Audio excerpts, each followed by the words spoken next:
बाँच्नु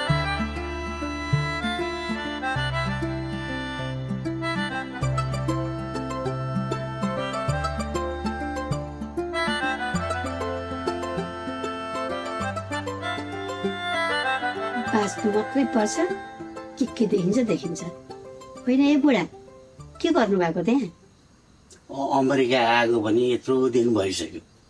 यहाँको राम्रो कुरा नि यसो सिक्नु पर्यो नि त। निलो चाँडो सास बाबु र नाडियाले आफूले खाएको आफै मार्दो रहेछ।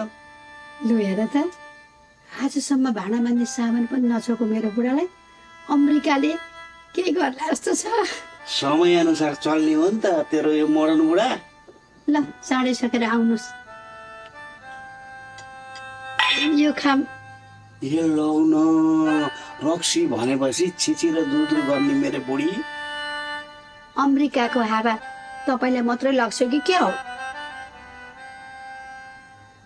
छायाले नातियालाई पुऱ्याउनु गएको बेला यस्तो चाक मारेर क्या फेरि देखि पनि चिस्कारै मार्छ।